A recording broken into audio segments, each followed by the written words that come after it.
Probably out signing with a new sponsor. You think her underwear is sponsored? Of course it is. She can't even eat anything unless it's sponsored by the right company. When she poops, it comes out wearing that sponsor's name. They laughed. Sophie gave them a look, then went to sit with someone else. She tried smiling at a girl named Brittany, thinking maybe she could be her friend. But Brittany rolled her eyes and turned her head away. Sophie exhaled and looked down at the floor while one of the leaders, Miss Michaela, explained what they were going to do for the next couple of days.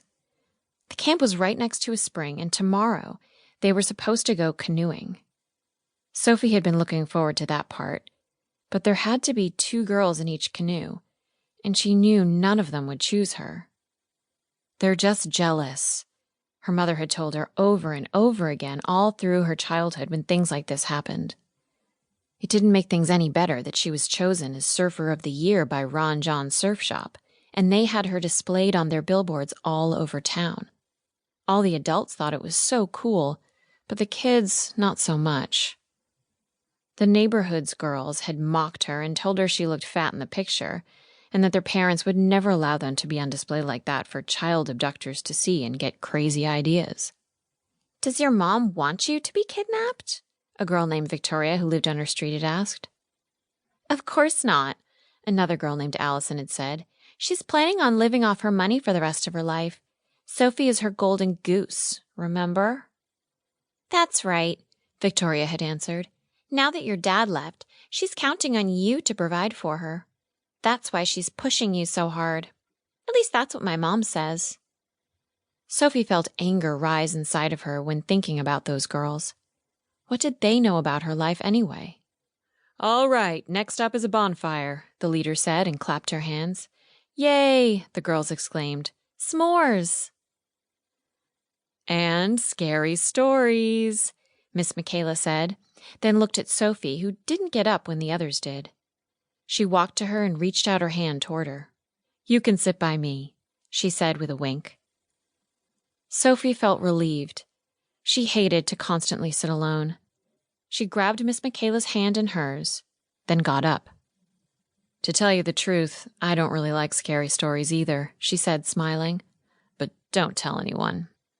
Sophie didn't mind the stories, but she was happy that someone had finally spoken to her, so she simply nodded and held the hand tightly in hers. At the bonfire, she stayed close to Miss Michaela, trying hard not to pay any attention to the other girls. As they sang songs and roasted marshmallows for the s'mores, she thought about her mom and how she was going to call her in the morning and tell her she had made up her mind. Coming here had been a mistake. She wanted to go home. But she would at least finish the night. One night here could hardly hurt her.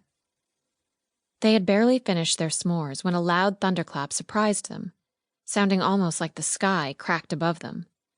Seconds later, the rain came down hard and soaked their clothes. "Quick, everyone go to your tents," Miss Michaela yelled. Sophie ran to hers and rushed inside, then closed it up. The sound of the rain on top of it was comforting. She had slept in tents many times in her life when going to surf contests when they had to stay the weekend. It was the cheapest way for them to stay the night, and usually they would find a local camp and set up the tent. None of her friends knew this about her, how much she had to go through to get to where she was, even sleep in tents on frozen ground in the wintertime when they attended contests up north.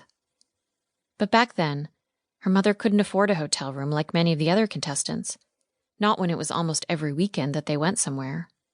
In the beginning, when she'd started to surf, they'd only done the local contests in Central Florida, but as she got better, she was soon invited to bigger contests out of state, sometimes all the way in California, and that soon became very expensive for her mother.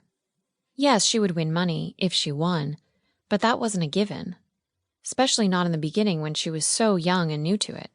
It wasn't until she made the big leagues that the money started to come. That was when she got commercial contracts, too, modeling for surf products and swimwear. That was where the money was. Sophie grabbed her sleeping bag and opened it, then slid inside of it, thinking about her mother. They were really close, since she was usually always with her wherever she went. Being away from her was a lot tougher than she had expected. Sophie zipped up the sleeping bag.